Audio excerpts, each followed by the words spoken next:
Good morning, ladies and gentlemen. The Committee on General Government Operations, Appropriation, and Housing convenes this public hearing. Public hearing notices were given to the media on Wednesday, January 15th, and Thursday, January 16th, and Thursday, January 23rd, and also on the 27th. Today is January 28th, Tuesday, and the time now is 9:02.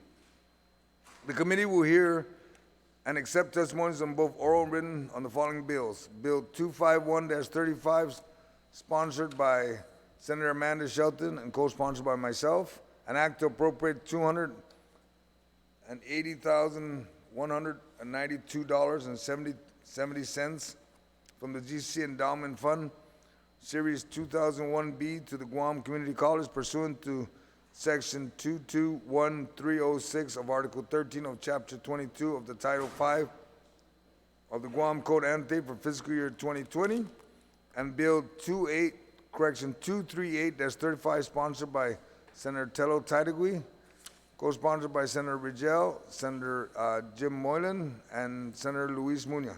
An act to appropriate $2 million from the unappropriated general fund balance as of the end of fiscal year 2019 to the Department of Public Works for the village streets and road resurfacing and repairs.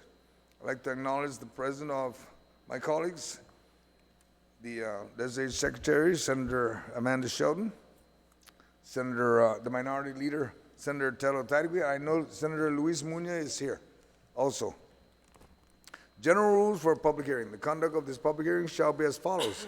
Those testifying will be recognized in the order of the sign up on the sign-in sheet. Written testimony may be read. Lengthy written testimony should be summarized to about 5 minutes. Written testimony shall be submitted to the committee. Please provide our legislative staff with written testimony for photocopying. Testimony shall be confined to the substance. Individuals will be allowed to present oral testimony only once. Once you are done, you may be asked to remain in the room for questions or for additional testimony, as may be desired by the members of the panel. Proper form and decorum shall be practiced by all present in the public hearing room for these proceedings. Individuals who fail to maintain proper form and decorum may be restricted from providing oral testimony and/or may be asked to leave or be escorted, removed from the room.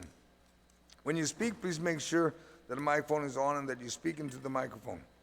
Please state your name for the record.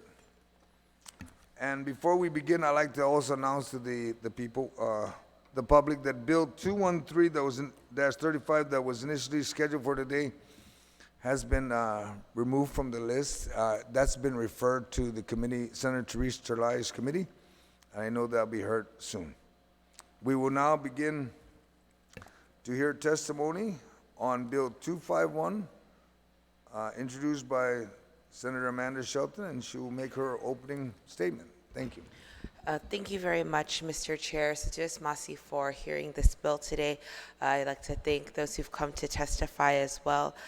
Bill 251-35 is a very straightforward bill, just like its companion bill that we heard last week. This is a bill to appropriate the sum of $238,000 to the Guam Community College from the Tobacco Settlement Fund. And as we spoke about in the previous hearing, these were monies to be set aside for educational purposes and for improvements at the Guam Community College and the University of Guam. So I look forward today to the testimony from our Guam Community College and Gita as well to hear how these funds will be used. Satuus Masi. Thank you, ma'am. Dr. Okada, ma'am. Half a day and good morning. Good morning, Senator San Agustin and members of the Committee on General Government Operations, Appropriations, and Housing. My special thanks to Senator Amanda Shelton, Senator Tello Taitigui, and Senator Luis Muñoz for joining us this morning. The Guam Community College is in support of Bill 251-35, an act to appropriate $238,190.70 from the GCC Endowment Fund Series 2001B. For the past several years, the college has been working to upgrade and modernize its technology infrastructure. Last year, the college completed the migration to the cloud to minimize disruption in services to support teaching and learning. This migration resolved the issue of extended hours of downtime when securing the campus for inclement weather. This usually resulted in 4 to 5 hours to take the system down and another 4 to 5 hours to restore. In addition, the college does not have to continue to purchase and house servers to support the network. On October 4th, 2019, the Guam Community College Board of Trustees approved the recent version of the Institutional Strategic Master Plan. This plan took effect on January 1st, 2020, and will guide college activities from 2020 through 2026. The ISMP has 5 goals in its transformation blueprint: advancing workforce development and training, fostering 100% student-centered success, leveraging transformational engagement and governance, optimizing resources, and modernizing and expanding infrastructure and technology. Specifically, Goal 5.2 is to ensure robust technology is the direct link to the project that we are proposing using the funds from this appropriation. Attached, we have enclosed the document supporting this financial request. As you can see, the college has a mature planning process that supports our request for funding. Once approved, the college will initiate the procurement process. To ensure adequate funding, this project will be completed in phases based on priority of need. I thank you for the opportunity to appear before the committee this morning and testify in favor of Bill 251-35 for the Guam Community College. Sidus Masi. Thank you, Dr. Akata. Ricky from GITA. Hafide Chairperson and Senator Agustin and members of the Committee on General Government, Operations, Appropriations, and Housing. My name is Ricky Hernandez. I'm the Deputy Administrator of the Guam Economic Development Authority. Thank you for the opportunity to provide testimony on Bill 251-35. GITA fully supports Bill 251 with some recommended edits based on updated account information. The bill as proposed would appropriate the sum of $238,190.70 from the GCC Endowment Fund Series 2001B to fund the Guam Community College for purposes specified in Section 221306, Article 13, Chapter 22, Title 5 of the Guam Code Annotated. This specific section states that after the initial deposit of funds into the GCC Endowment Fund, expenditures shall be limited to 90% of the earnings of the fund and are to be expended exclusively for enhancement of funding capital improvement project expenditures at GCC. To provide relevant background on the creation of this fund, the GCC Endowment Fund was created on January 11, 2001, pursuant to Public Law 25-187 to fund the amounts provided from the bond proceeds of the GITA Tobacco Settlement Asset-Backed Bonds Series 2001B. The GITA secured the tobacco settlement asset-backed bonds in May 2001 in an issue amount of $25.5 million. Approximately $12 million in bond proceeds were deposited in sub-accounts to be used immediately for capital expenditures and youth tobacco prevention measures, at which time a bank account was established in 2001. Amounts in the Series B sub-accounts represent 50% of the tobacco bond proceeds that are to be retained in the trust and endowment funds, with expenditures limited to 90% of earnings on such funds. The 2001 B bonds were issued as endowment bonds and had special restrictions on the use and investment of the proceeds, with the bulk of the corpus to remain invested in certain types of bonds not to be used for working capital purposes. In December 2007, the GITA was authorized to go back to the bond market and refund the outstanding 2001 tobacco bonds, as well as to secure an additional $11.5 million for additional healthcare purposes and to fund other accounts impacted by the refinancing. The accounts held in the trust and endowment funds were unchanged when the bonds were refunded. As the issuer of the bonds, the GITA must ensure that any funds taken out of the trust and endowment funds are compliant with the law and with provisions of the bond indenture. For the GCC Endowment Fund, proceeds must be expended exclusively for enhancement of learning resources and technology and capital expenditures, including but not limited to the specific items described in Guam law.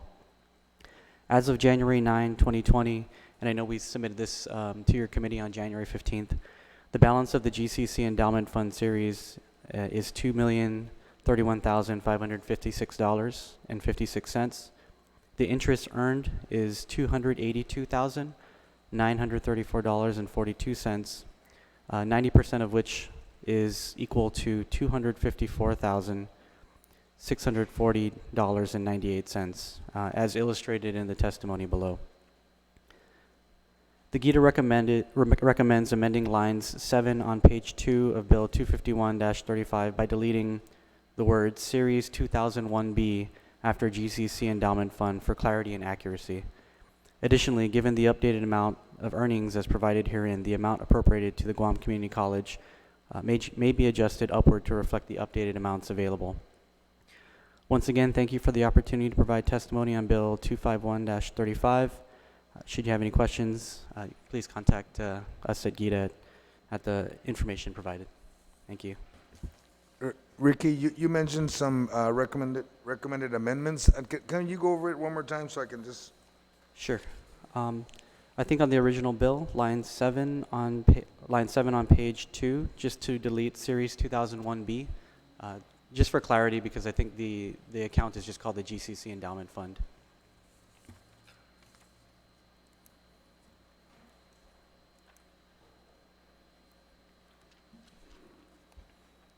All right.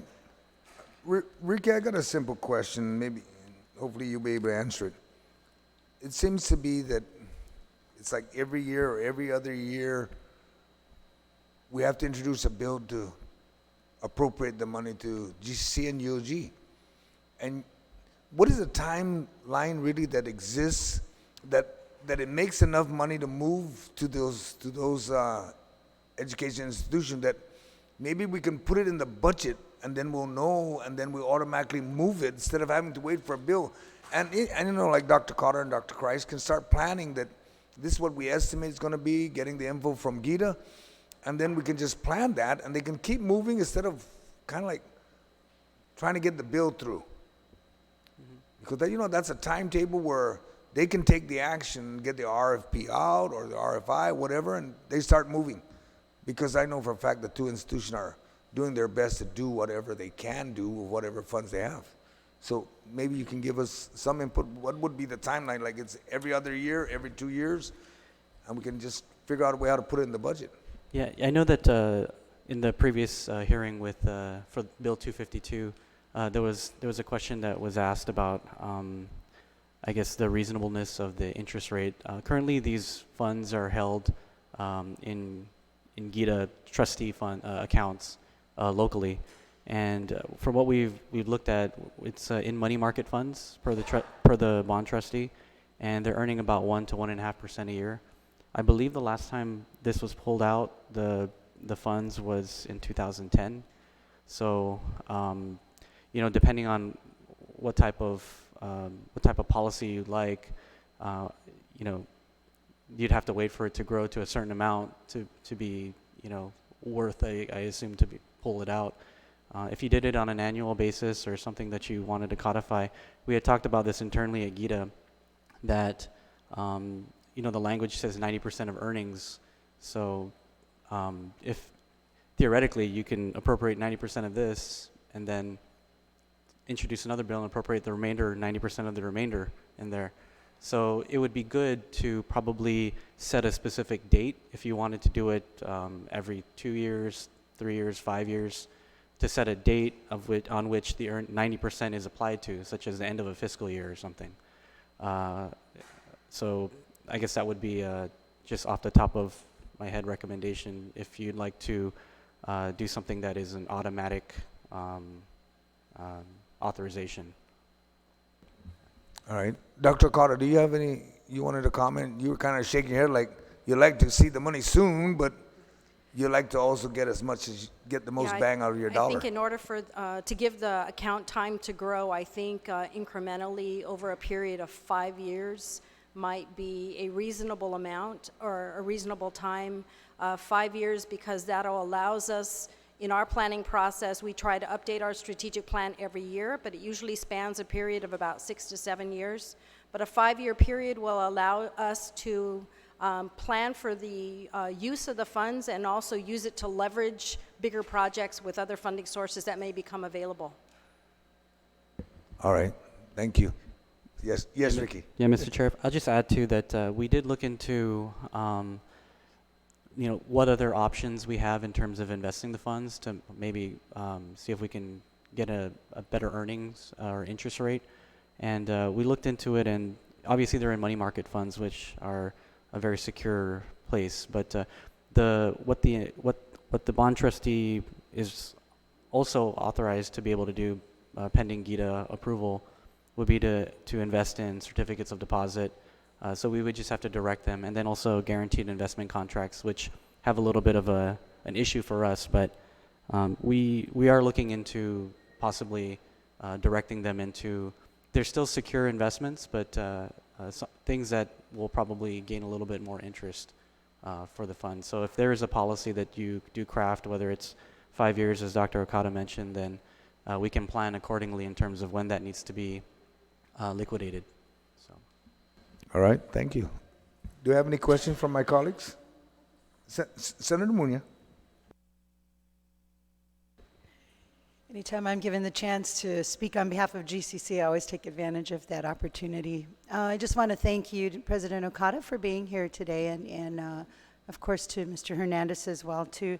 And I just want to commend all the work that GCC has been doing, and you haven't been shy about being very proud about all the accomplishments where the college has been from the time you first came on board all the way up until today. And I think moving the school into another level of technology is also another accomplishment. So I just want to thank you for that.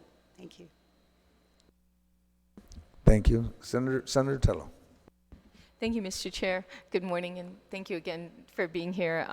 It's important, your presence to testify, and the recommendations you made, Ricky, I appreciate it. We just need a copy of that. I don't have a copy of your testimony, and that way I could, probably ask you more questions if I had it in front of me, but I'm pretty sure you're thorough.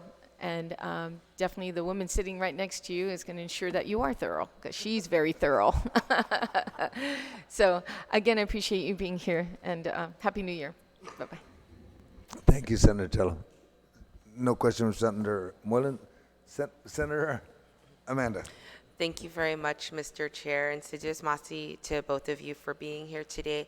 Thank you to GCC for the detailed plans for what this money will be used for, and thank you very much to GITA for the recommendations, and to you as well at GCC of how we can better plan to appropriate this money in the future.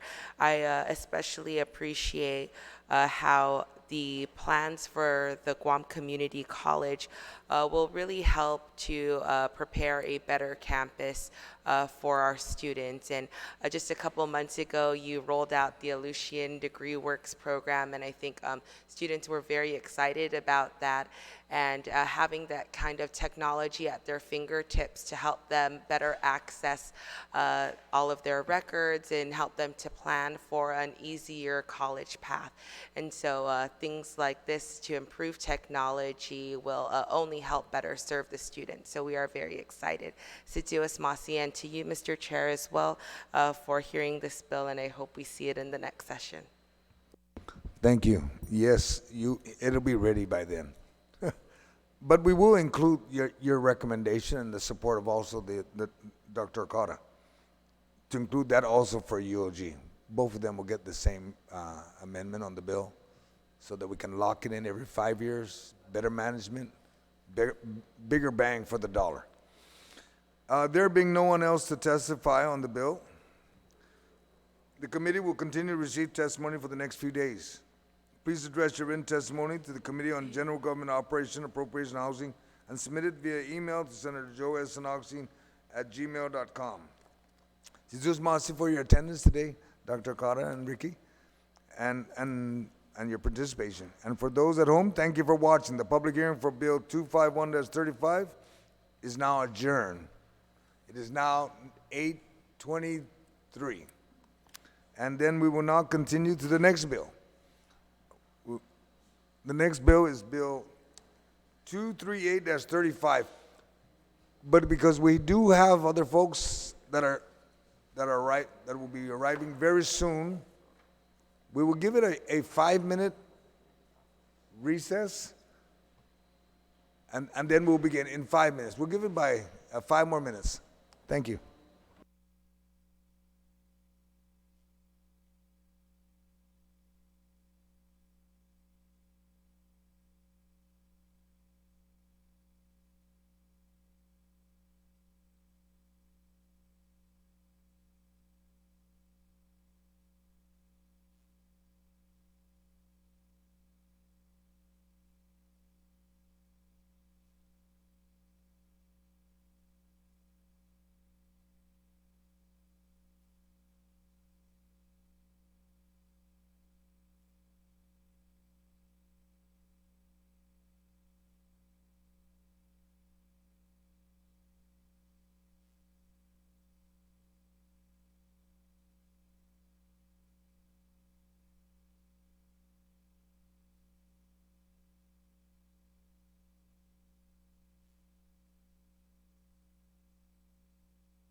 I think we've given enough, sufficient time for, gentlemen, Vince, Mayor. I think we provided sufficient time for all the other supporters of the bill to show up. We'll now begin testimony on Bill 238-35, sponsored by, or authored by Senator Telo Tadigui, co-sponsored by Senator Clint Rigel, Senator Moylan, Senator Luis B. Muña, an act to appropriate $2 million from the unappropriated general fund balance as of the end of fiscal year 2019 to the Department of Public Works for the village streets and roads resurface and repairing. I'd like to first ask, let's see who we got. We have the Director of DPW here. Please come forward. We have Mayor Ernest Chacla from Risu. Please come forward. We have the Executive Director from the Municipal, the Mayor's Council of Guam. Please come forward, sir. And we have Mayor Jesse Gogui. Please come forward.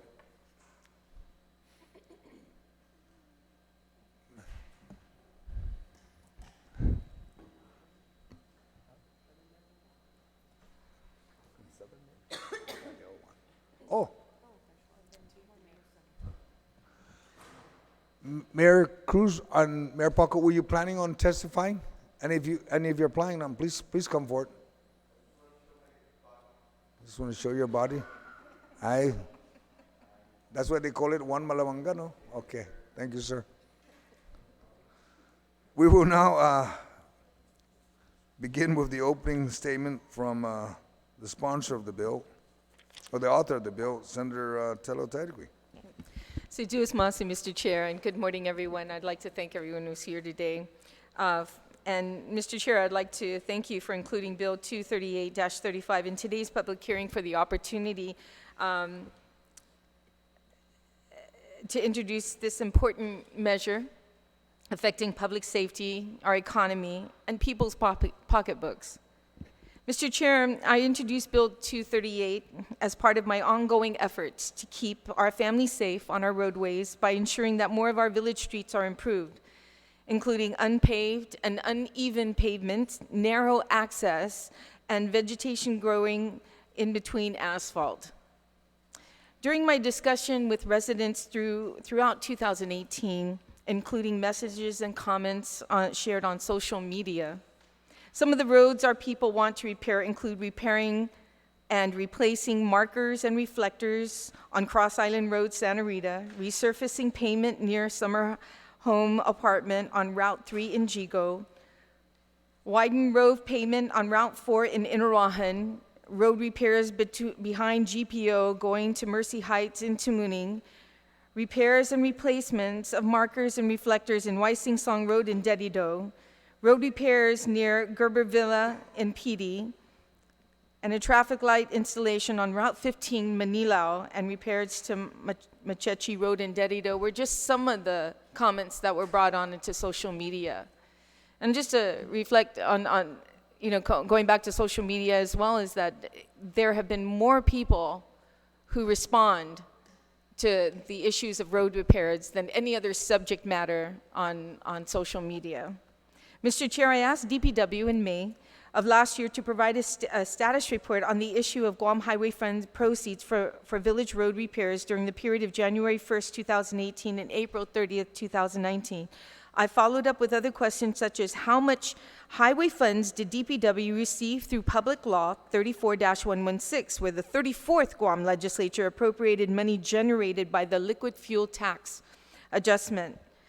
What road projects were funded by the appropriation, and what projects were funded by the $2.9 million appropriation made in FY 2019?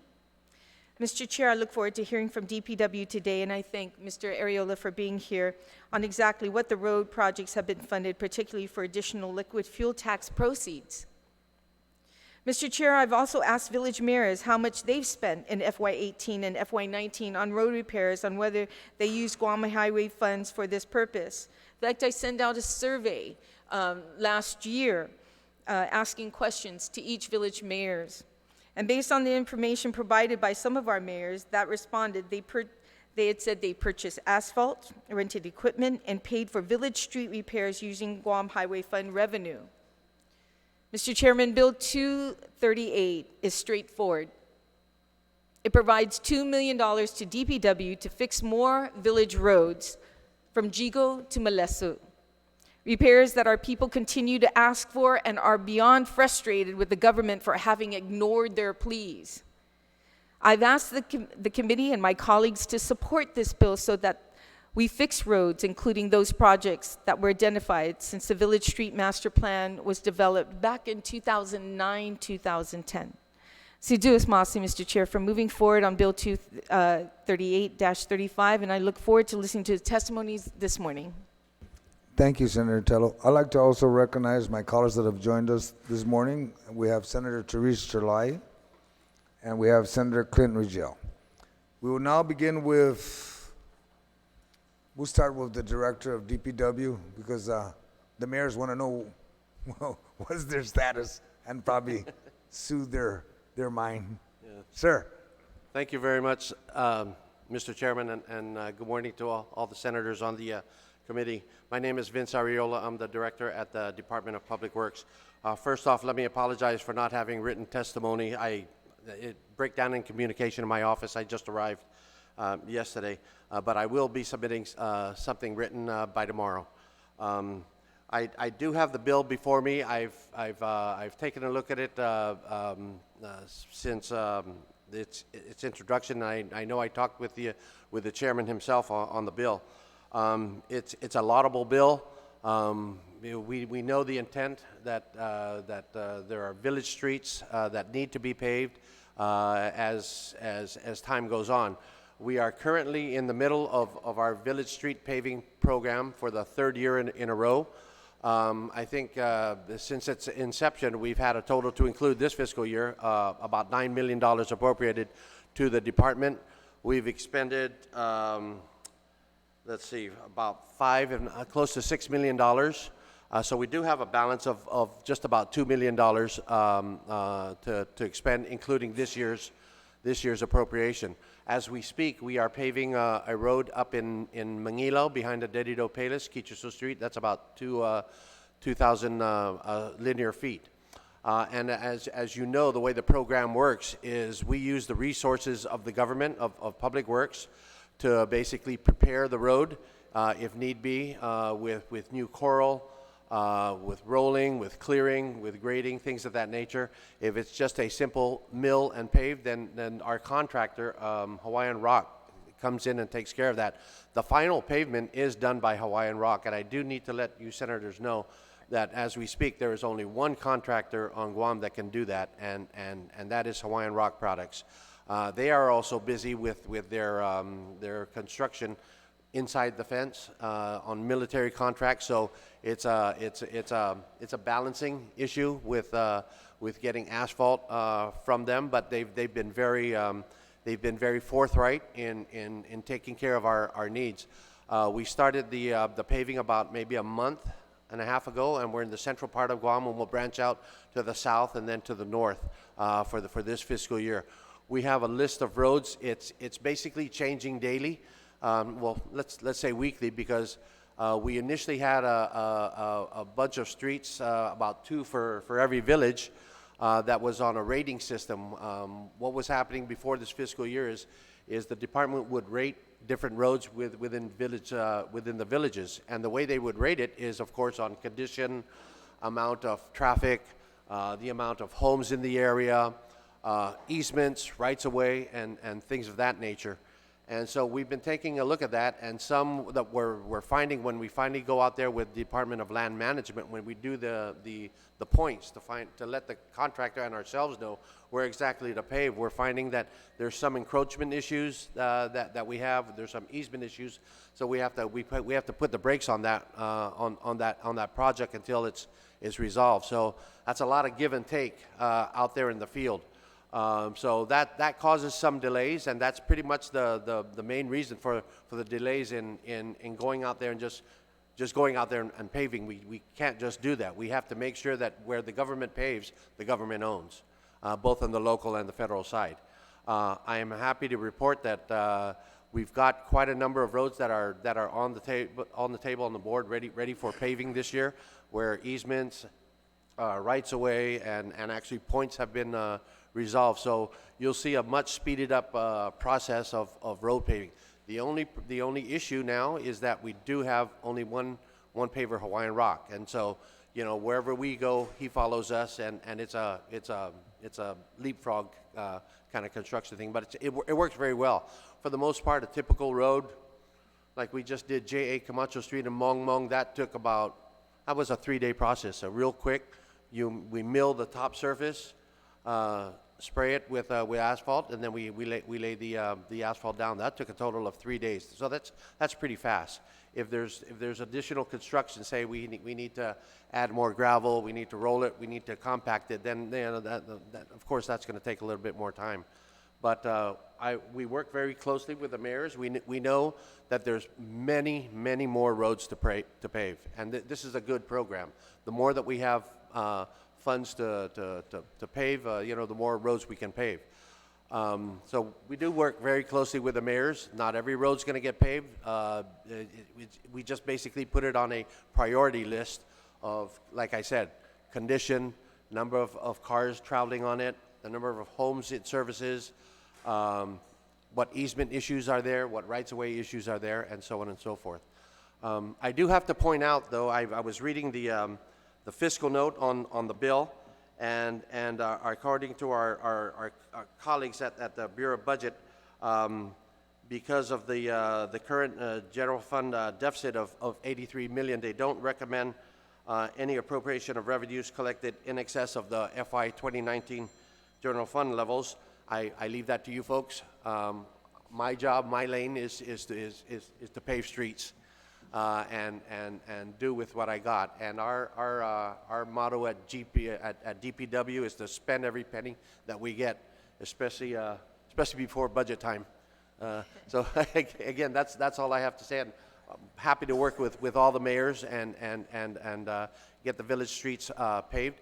And again, I apologize for not having anything in writing. You will receive it tomorrow. Yeah. Thank you very much, senators and Mr. Chairman. Thank you, Vince. Mr. Arreola, thank you for your testimony. We have,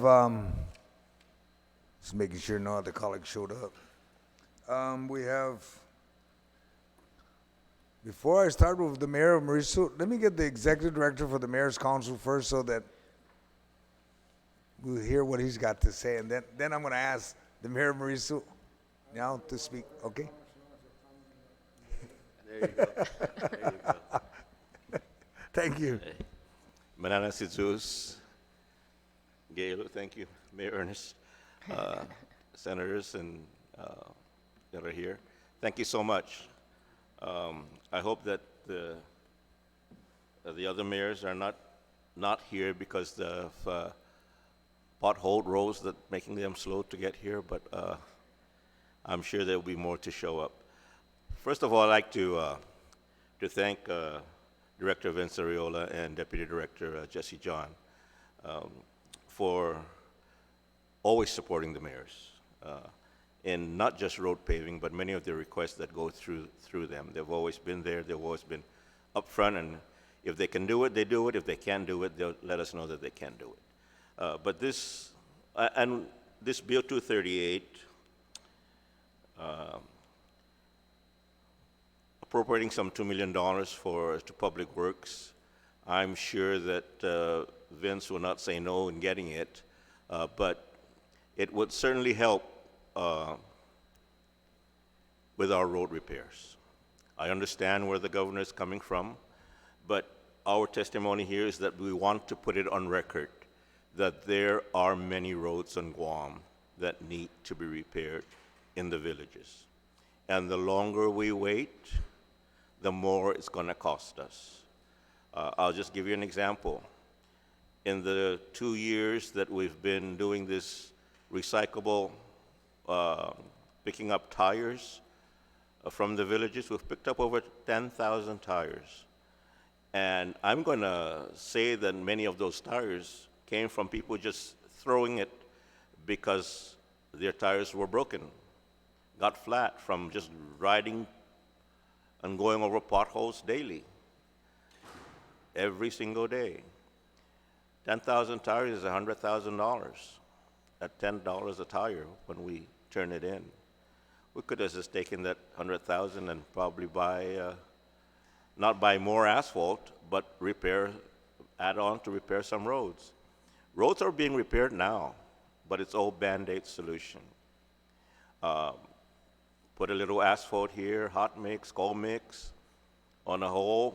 A couple months later, that same hole gets bigger and deeper because all the asphalt is gone. The rain has taken it away.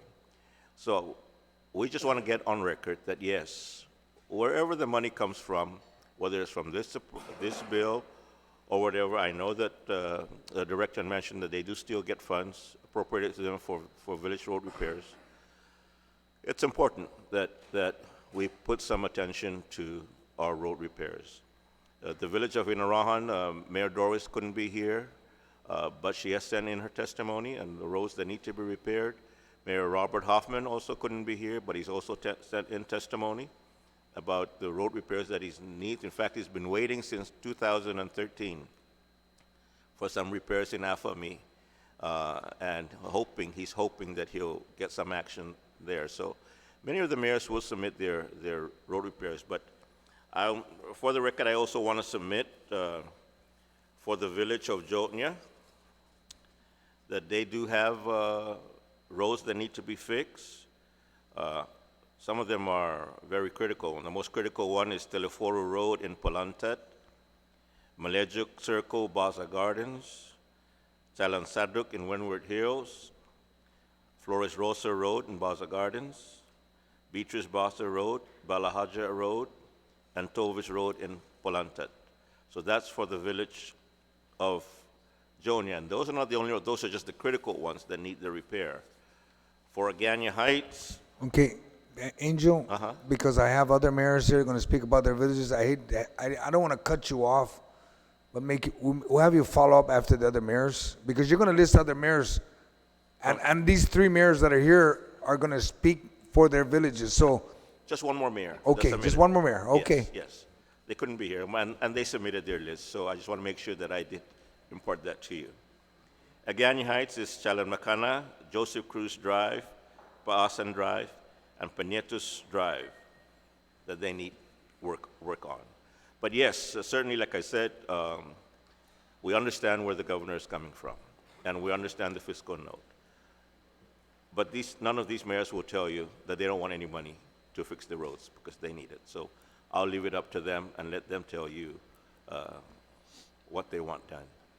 Thank you. Thank you. Mayor Jaglav. Thank you, Senator. Senators of the body and this panel. It's been a long time coming. And I hope that the money being appropriated is continually being infused, because knowing that I'm the last one, the tip of the island, I might not get not even the tip of the sword, you know, the sword might not even come down to me. But, you know, the needs are just the same to every village. But it's most of the problems that we're realizing down there, and we've realized in the past, is that it was government made. Waterworks would come down and dig to repair. Well, when you repair, you leave it in as good as you found it or better. Instead, it ends up being worse. Just an example, Senator Rangel will know this all too well, because both of his in-laws areas are the problematic areas. And I will know that myself, because when waterworks docked in front of my house, for almost 2 months, I was breathing all those dust. I believe those guys supposed to have a contractor to immediately patch up whatever they left behind, whatever repairs they left behind. Apparently, in my case, oh, never mind, it's only the mayor. So for 2 months, I've been breathing that dust on my entire house, from inside to the outside. Even my dogs who are tied up were breathing those dust that were airborne because of traffic going by. I'm on the main road. So with Senator Rangel, right, as his grandmother-in-law's place, cars would have to swerve to the oncoming lane. They'll rather have a head-on collision than run over the bump. I don't know where the danger is for them. But I myself find myself in that situation at times, because they would try to avoid the bump And immediately before that bump is it's a blind curve. So they're creating a hazardous condition, and by having to avoid the bump to create a head-on collision situation. And in front of his, Senator Regel's mother-in-law's place, somebody cut the road and left the damage, and occasionally the cold patch, hot patch, whatever we put there, washes off, and it creates a hole. I'm concerned more about the motorcyclists that go speeding by the village, and all you need is a little bump at a high rate of speed, and that individual is going to be airborne or swerve off the road and hit a pedestrian. So we're creating a situation that when we do something, instead of fixing it, we fix one problem or we create another. And all I want is, let's fix this so that we render it safe, so we don't create one problem that will create another. And because of the lack of addressing this, the circumstance, we're just leaving it to chance that hopefully nothing tragic happens before we react, or before we act. Well, let's do something proactive, because, like you said, I was speaking to Mr. Ariola that he comes there because they have a family beach. So I hope he comes through the village instead of only through Inaran, because that's where the areas are before his beach. So, but just to provide humor, Senator, you know that. You've been down there. And we don't have much, but whatever we have is dangerous. It's a situation that has to be resolved before a tragedy happens. And then what happened to the government? We're being reactive rather than being proactive. So that's all I am asking, is that I hope that the funding reaches my village, because by the end, it's not going to even trickle down. It's not, before it gets to my village, there's no more funding. So I just want to ensure that there's some parity in how the paving is going to be decided. Because by the time it gets to my village from the north to the central, I'm the farthest south. The money's going to run out. At least address in a prorated what we can for each other, and address the most dangerous situations first, and everything else would follow later. But I've got a situation that we need to resolve. Otherwise, it's just you cannot go accident waiting to happen, because accident is something that's unforeseen, something that's not predictable. This is predictable. So it's not accident waiting to happen. It's an accident that is going to happen, and it's just a matter of time. Thank you very much. Thank you, Mayor Chakloff. Mayor Gogui. Hafa Senators, good morning. And my name is Mayor Gogui. I'm the Mayor of Order Chalampago. And I want to take the opportunity to thank each and every one of you for coming out and attending this public hearing. And more importantly, for the drafting of this piece of legislation to add more monies to the Village Road Repair Program.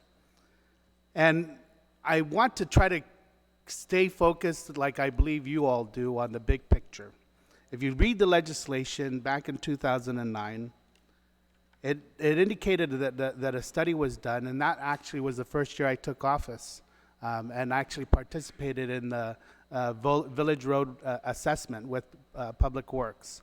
But back in 2009, after the analysis of all of the village roads of all 19 municipalities was completed, their contractor came in that to do all of the road repairs identified by all of the 19 mayors. It would take the government of Guam $746 million to repair village roads. And this is village roads, because obviously the 2030 Master Transportation Plan, or Guam Transportation Plan, they call it the GTP, already identified the routed roads on our island, and the kind of funding it would take to repair our routed roads. Now, when you factor in back in 2009, it was $746 million. And then you consider the rate of inflation since 2009, Guam has realized a rate of inflation of over 19%. 19% since 2009. So if this is what it was if this is what the cost was in 2009, and take, say, 20% of that amount, this is now what it would cost. You're talking over 800 million or almost $900 million just because of the rate of inflation to repair these village roads. Keeping in mind that we didn't start, as the director had mentioned, we didn't start allocating funds specifically for village road repairs up until about 3 years ago. And that was with the raise of the liquid fuels tax and having those monies be set aside specifically for village road repairs. Now, obviously, the media says, oh, this is generating roughly about $3 million a year additional funds to the Department of Public Works to pave village roads. But as you can see here, in 2018, we were appropriated, or Public Works was appropriated roughly $1.9 million. Not the $3 million mark we thought we were going to hit, but roughly $1.8 million in 2018. For 2019, they got 2.9. And then for fiscal year 2020, they got 2.7. And what's frustrating, I believe, most residents, and specifically, I wanted to really, this is kind of an appropriate time when Senator Taitugui had mentioned social media and how social media really rocks the boat when it comes to the concern that residents have throughout the community. That in my village, not knowing that this hearing was going to take place this morning, and that I had made arrangements to attend this hearing, I just this morning, it started about 6 o'clock. I had residents from an area called Fama, living off of Chelan-Fama. And for those of you who aren't familiar with Orchid and Chelampago, Chelan-Fama is just a little past Agueda Johnson Middle School, and it's a road roughly about maybe 2 miles and mostly gravel. There's probably about 50 residential homes in that area, and most of it's unpaved.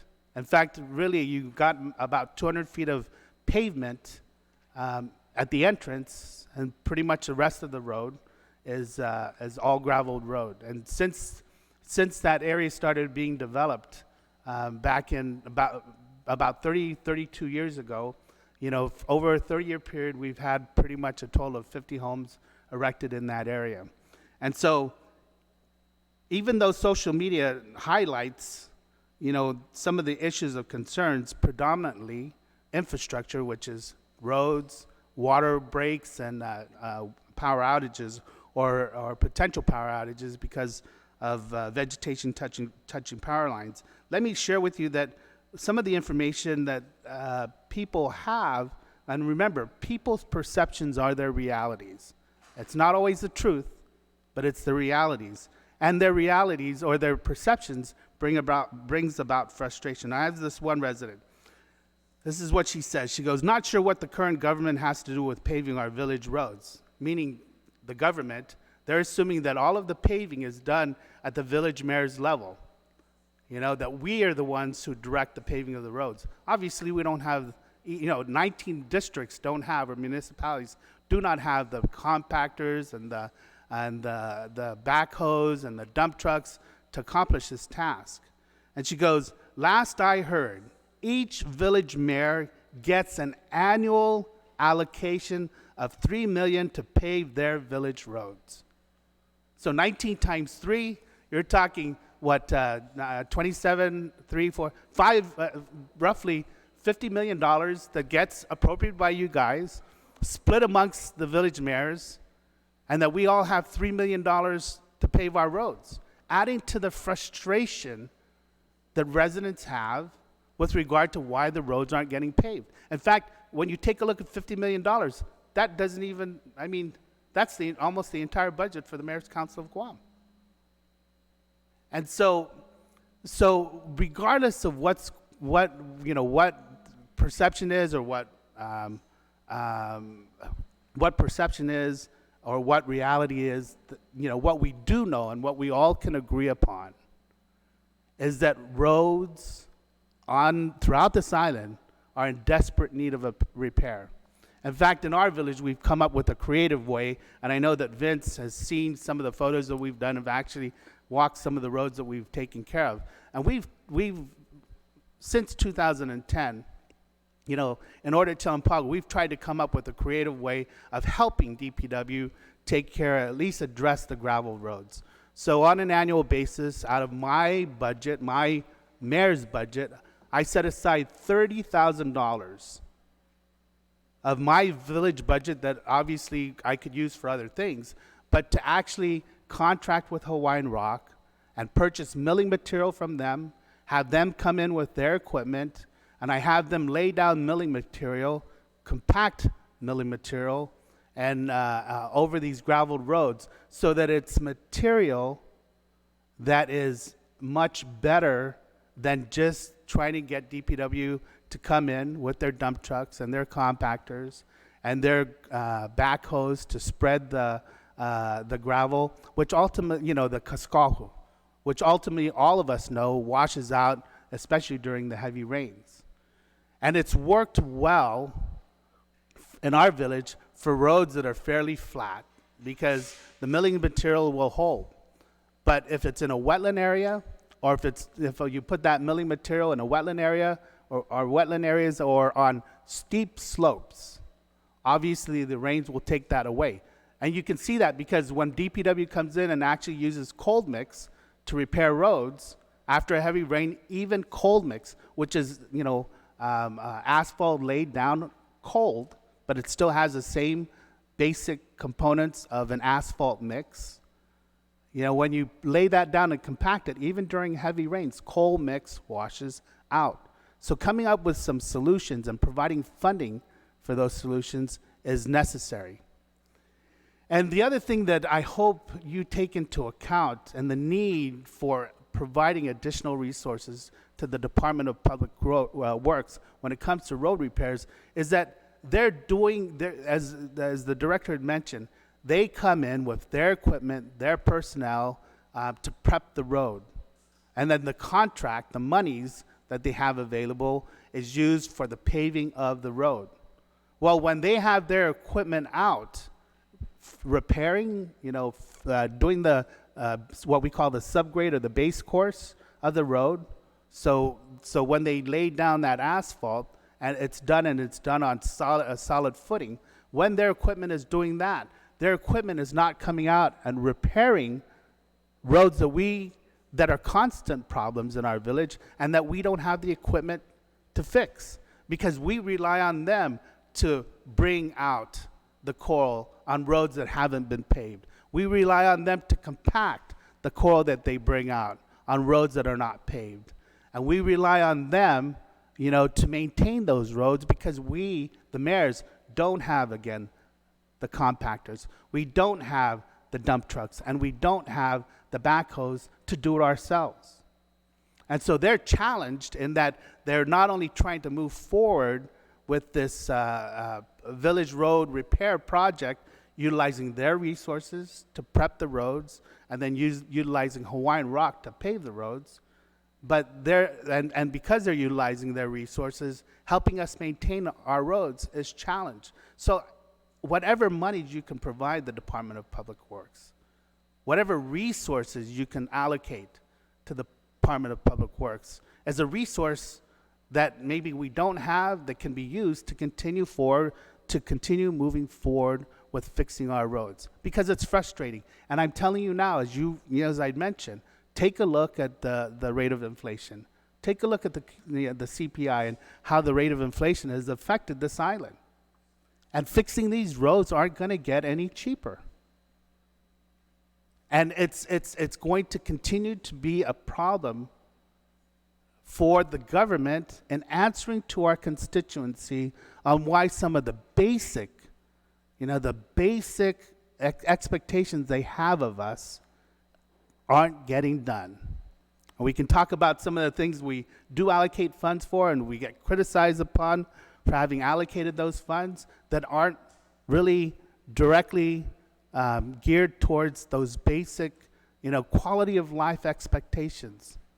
Working, functioning roads, reliable water, reliable power. Those three. I think if you ask any mayor, the phone calls that we constantly get, that we routinely get, not on a weekly basis, but almost on a daily basis, are those three things. Then we could talk about the dog problems, the stray dog problems, but obviously I don't want to stray. I want to stay focused on the roads. Once again, please pay attention to what this real short piece of legislation points out. $746 million is what was estimated it would take the government of Guam to repair our village roads, not our routed roads, but our village roads.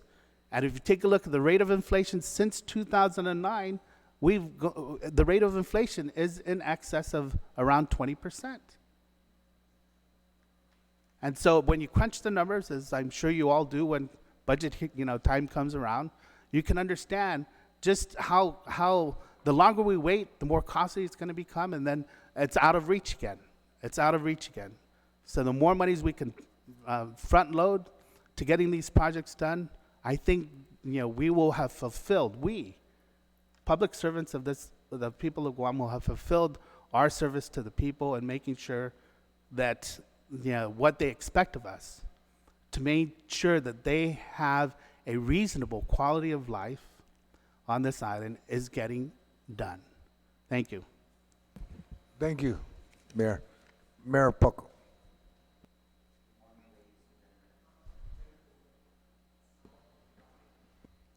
Good morning. First of all, I'd like to thank you all for giving us mayors the opportunity to speak on this bill 238-35. And I also like to thank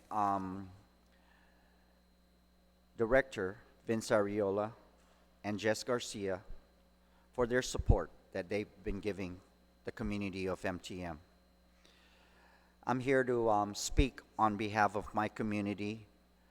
I put myself in their shoe that they have to drive on all these secondary roads with a bunch of potholes. I know we all like a clean car. And you wash your car, you take off on your secondary roads. By the time you get out to the main road, it's all dirty again. I'm a mayor who's trying his best to improve his community. Whether I have to find asphalt, coal mix, to patch up these potholes, just to accommodate the residents who live in these secondary roads with a bunch of potholes. Remember the wear and tear of their vehicles. They're frustrated, so I'm just here. My speech is going to be very short and simple.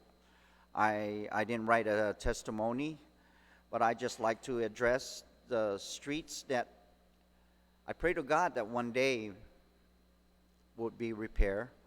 Will be Manabusan Street, Balaco, Robet, Paterno, Deda Circle, Taluba, Duende Street, and not only this street, Aragon, the one coming down from the mayor's office. It's a hazard street because when it rains, it is very slippery. Thank you, DPW, for repairing J.A. Camacho Street, as well as Biang and Casimiro. Those were very hazard roads. That's all I have to say for now. And thank you for giving me this opportunity, as well as the other mayors. Thank you. Thank you, Mayor. Mayor from Jigu. Thank you, Senators, for giving me the opportunity to just echo the sentiments of my colleagues here. And, I'm here to support Bill 230-35 because, Jigo is one of the biggest villages here on the island, and I got a lot more problems than just the roads, as you know. But I definitely appreciate your concerns about fixing the roads, which is one of my problems in Jigo. So thank you very much for this bill, most especially Senator San Agustin. I thank you for always thinking about your village. God bless all of you. Thank you, Mayor Antonani. Mayor from Bergara, we do have your packet, so I'm hoping you're not going to Very thick. talk about the whole thing No, there. no, no. Thank It's you, very Mayor. short. Mayor June. She only gave you one sheet? Good morning, honorable mayors, vice mayors, and of course, our senators that are here this morning. Buenas and half a day. And for the record, my name is June Blas, the mayor of the municipality of Barrigada. Vice Mayor Jesse Bautista and I hereby submit our village assessment report. The report that includes the list of roads with the necessary repairs in detail to include flooding assessment from the previous storm that affected the village of Barrigada. Honorable Senators, the village of Barrigada is growing in population. So many homes have been built within the past year. As you may recall, many properties that was once under the Department of Defense are now returned back to the original landowners in Tizan and Radio Barrigada. These landowners are now requesting from our office to open up roads. We would then forward these requests to Department of Public Works, and mind you, they've been very supportive of our office and helping us in any which way, and also with minor repairs in our community. So DPW, my hats off, thank you so much. We all want adequate roads to traverse on, but let us not forget that we still need to address and mitigate the flooding issues as well. We currently have roads that were once paved, but now damaged due to stagnant water with no proper drainages. Honorable Senator Taitagui and other senators that are present this morning, Vice Mayor Bautista and I, if we may recommend that you include flood mitigation into this bill and increase the dollar amount if available. I just want to add on to this is that there's just so many things to say, and it's just not just the drainages, but dry wells to include just spot repairs. But I'm not sure if this $2 million is enough to accommodate all 19 districts. Barrigada alone, as you see, the packet is very thick. And that is to include everything within our village and every road that we have assessed and the recommendations that were given to us by our people that have went out and did this work. And so with that in closing, we support and thank you for giving us this opportunity to submit our testimony this morning. Jesus Masi. Thank you, Mayor June. And I have the mayor here from Yamata, who's got the nicest road right now. Mayor? Good morning, Senators. I wasn't prepared for this today, but you know I got a new road. It's a very nice road, and the thing is, it made everybody go faster through the village.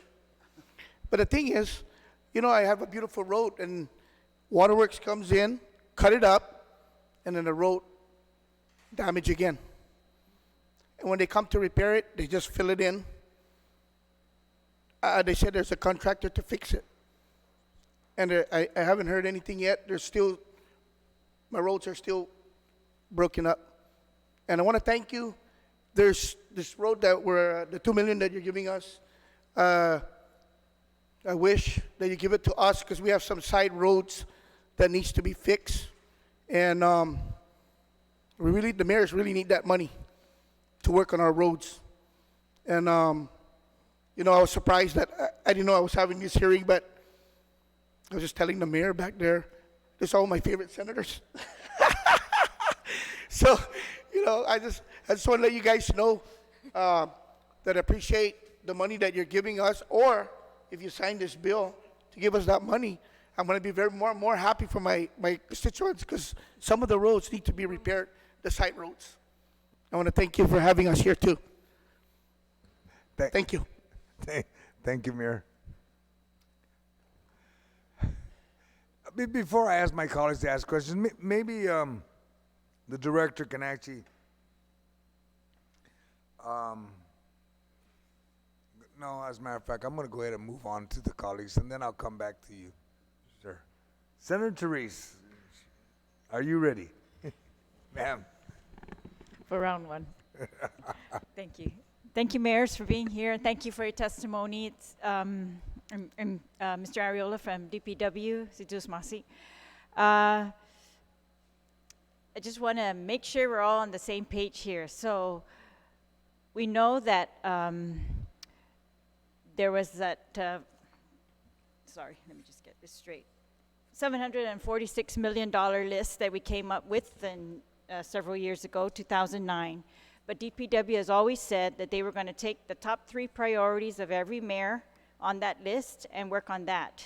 And then they came back in a few years later, when I became a senator, they said, we've asked this in almost every hearing that we've had DPW, are you still following the top 3 priorities? Were you able to move on after the liquid fuels tax was increased?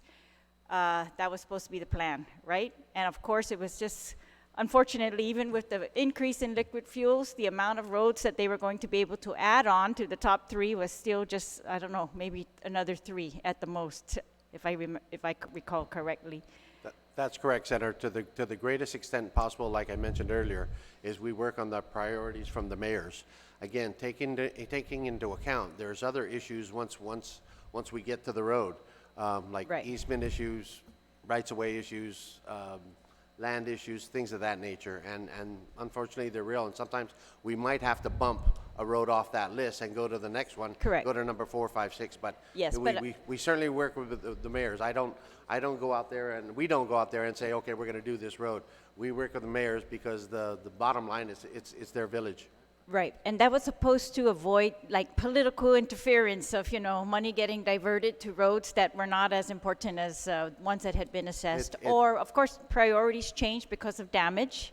And, Right. but, so I just wanted, and then some of the mayors and the executive director of the Mayor's Council came in and gave us some roads in particular, and I want to make sure those roads are roads that have already been reported to DPW as part of your top 3 or your top 6 priorities, and Yeah, the that's director correct. did That's still the request that we process. submit these new Yes. roads to him.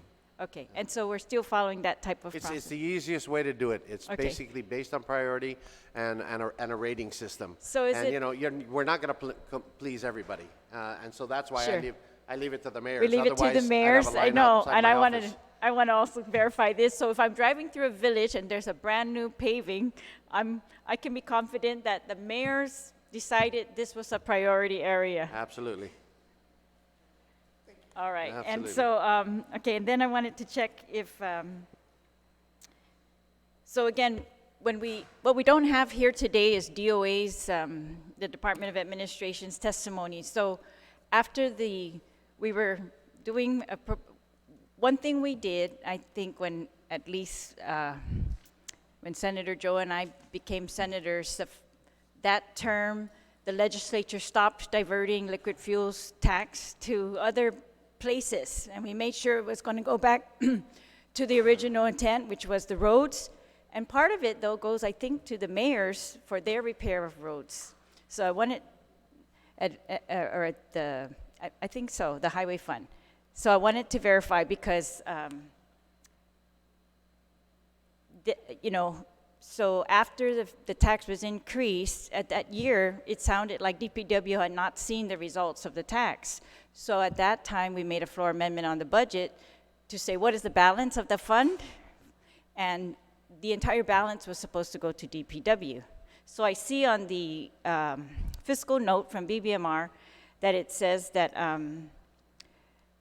this bill would appropriate money on top of the $2.7 million appropriated for FY 2020, and the balance of the Guam Highway Fund as of 30 September 2019, which we don't know the amount of that. I guess that we can look that up. But so, Vince, all of those amounts, the 2.7 million and the balance of the Highway Fund as of September 2019, you've accounted for. So the mayors know which roads you're going to be able to fix by the end of 2020? Yes, Senator. Okay, so the mayors, you agree, you all have a plan of which roads DPW has promised to fix in your village by the end of 2020? Yeah. All right. And keeping in mind, Senator, what we try to do is we try to give 2 roads per village.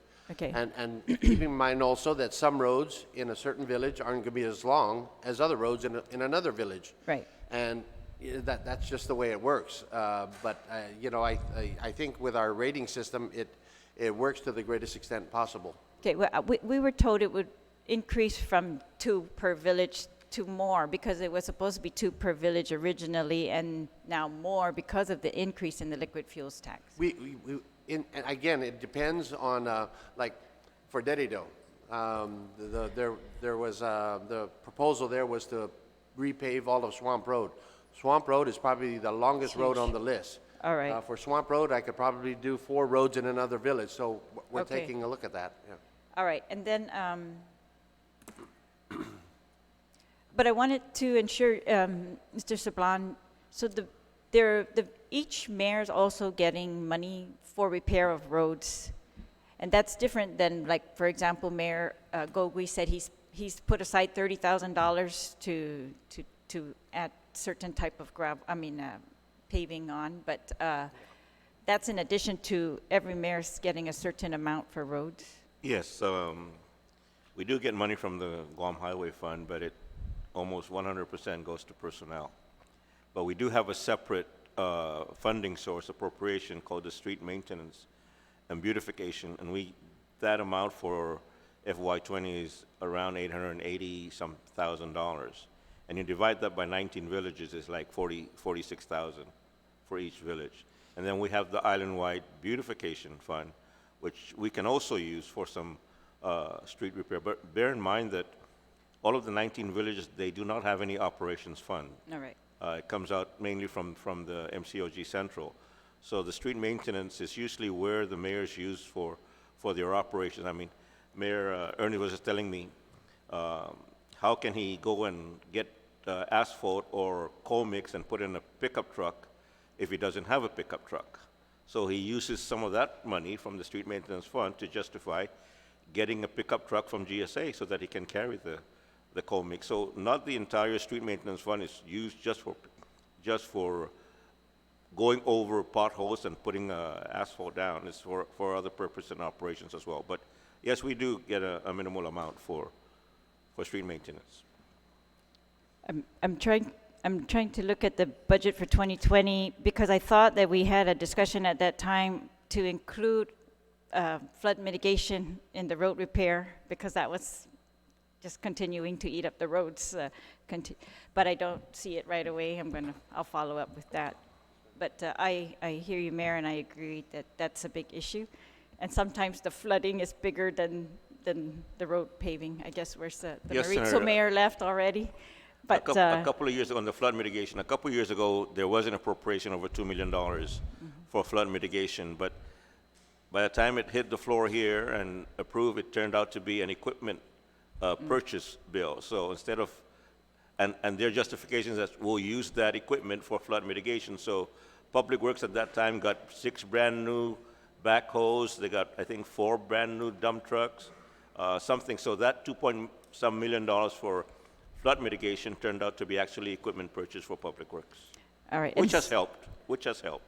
Okay, so it's not that, I support the bill, because any additional money we can put towards that, and I'm hoping we're putting all the taxes towards that, and that we're able to use it in the fiscal year that it's available on a continuous basis, that DPW is able to continue. But yeah, beyond that, right, I guess this bill is not going to address, and so I also hear that the frustration that, yeah, this is, it's going to add on a couple more bills, but not the entire problem. But there's also, discussion to repeal the liquid fuels tax, and I guess I just wanted to, while all the mayors are here, see if you are advocating for that, because that's what we're tying to the roads at this point. And we don't want to increase that to do more roads, so we're going to have to be very creative to find another solution to add on top of this amount that we've got currently. So, Senator, if I may, when you ask about how some of the funding from the liquid fuels tax goes as appropriated to the Mayor's Council of Guam for the maintenance of the roads, remember, maintenance of the roads predominantly we see maintenance of the roads as road repairs. The monies that the mayors get for the maintenance of the road goes beyond just road repairs. That even though my village, we try to set aside $30,000 for that type of work, specifically for maintenance of the roads. You got to remember, operations includes the bush cutting, the maintenance of the equipment for bush cuttings, the trucks, as Angel had pointed out, that we use to transport equipment, transport personnel. So, I mean, we can't forget that maintenance is beyond just paving and fixing potholes or paving graveled roads that have no pavement on it, and so on and so forth. And that's one of the reasons why I think we, as well as the Department of Public Works, is challenged, because with all of the graveled roads that exist in all of the villages, there are times, especially during the rainy season, where the damage to these graveled roads are beyond our capability, beyond the capability of the mayors to fix.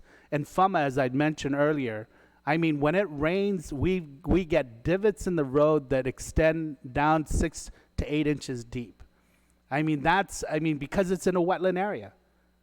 And when that road washes out 6 to 8 inches deep, I don't have the dump trucks and I don't have the backhoe to spread the coral. More importantly, I don't have a compactor to compact that. And without compaction, if we just try to spread it without compaction, a week later, during the next heavy rainfall, given the veracity of water that runs through that area, everything that they did 2 weeks earlier can wash away, and has in fact washed away on several occasions.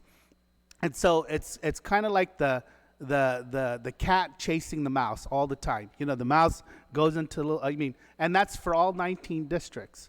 And so it's great and that's one of the reasons why I tried to emphasize that any amount of money, every penny that we can allocate towards road repairs is a step in the right direction. Lowering the fuel tax, I don't think any of us would be here if we're trying to roll back the fuel tax, and that is really where a bulk of the monies are coming from, the liquid fuels tax. That's where a bulk of the monies are coming from to repair the roads. Because I'll tell you what, and talking to my constituency, the price of fuel is high, but the cost to repair their vehicles is even higher. In fact, in this area here in Chalamfama, I get multiple reports of people blowing out their tires because they hit one of these divots in the road, routinely every time they go in and out, and that after a couple months, new tires that they purchased are now blown and they have to replace them, adding to their frustration. So what do I say? I can provide them with every single piece of correspondence that I submit to DPW to repair these roads. I can provide them with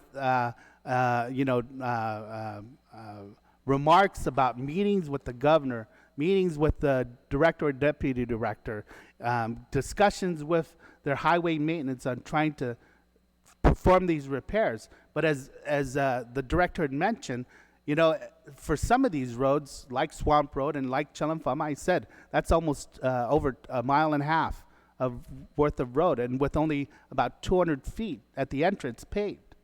That's going, if they're going to come in and try to pave that entire road, back in 2007, before I became the mayor, there was actually an allocation of funds to pave that road.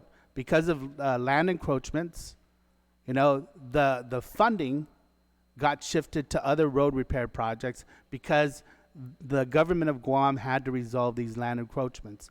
Thank God, most of those land encroachments have in fact been settled.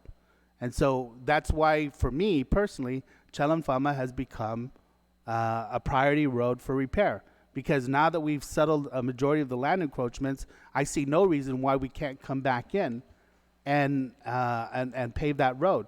But if the estimate cost of paving Chalamfama was $3 million in 2007, I can almost say that the rate of inflation is now more than 19%, because 19% is based on from 2009 to 2019. So from 2007, say, throw in another 2% rate of inflation for those additional 2 years. So now we're talking 21% of a estimated cost to pave Chelan-Fama at $3 million, now at 21% rate of inflation, right? So now you're talking roughly about what, 3.6, maybe $3.8 million? And so that eats up their entire budget, but it doesn't set aside the fact that that still remains, when it comes to village roads, one of my priority roads for repair in the village of Orta Chalampago. Because I mean, when I first took office, as Angel had pointed out, we didn't have enough vehicles for me to drive in, you know, so I was using my POV. I would travel every road at least once a month in my village, and I still try to do that. Travel every road in my village at least once a month. When I got to Fama, my little Nissan pickup truck, two-wheel drive, couldn't make it up the road in Fama, which is in turn forced me to say, okay, I need a vehicle that's four-wheel drive so I can get in and out of the areas in my village. So ultimately, we purchased a vehicle, four-wheel drive. Now I can get in and out of almost every road in the village, with the exception of during heavy rainfall. You know, when they flood 4 feet, 5 feet high. And I can understand why Mayor Blas talks about flood mitigation.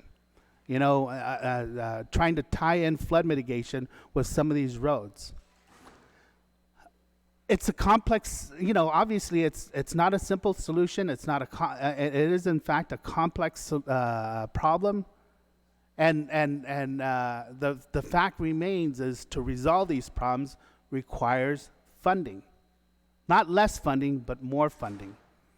You know, and even basically $746 million in 2009, given the rate of inflation. I can't overstate how important it is to understand that. I share your concerns, and I want all the mayors to know I share your concern. I agree that roads need to be prioritized. I think we are going at, well, my understanding is that we are going as fast as DPW can go in paving these roads, because budget is not their issue at this point. It's they're using their crew to literally do one road at a time. And that's kind of our pace at this point.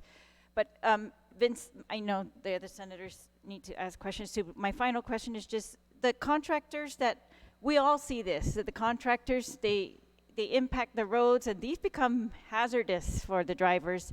What is DPW's way to enforce this? I know that they are required to repair the roads immediately. This is the way it works.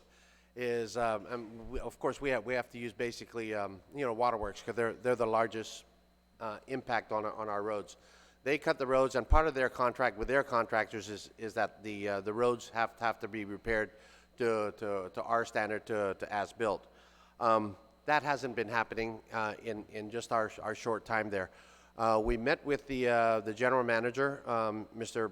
Bordalio, about a couple weeks ago. We are looking to get into a memorandum of understanding with them, so that for every construction, any and every GWA construction within our highways, within our routes, they would do their construction, and when it comes time for road repair, we would get we would do the road repair via an IDIQ that we have outstanding. It would be to our standards, it would be to our specs, and it would be to our approval. That way we control the repair. It's not controlled by another contractor or by Guam Waterworks. Because what's been happening is, you know, they just go out there and basically a crummy repair takes place. So that's one where we're looking at getting into an MOU with Waterworks, so that at any of their constructions that impacts our routes or our roads, we do the repair, they pay for it, but it's to our standards. That's number one. Number two, I think we just did it last month. We basically just got fed up with some of the delays in repairing our roads.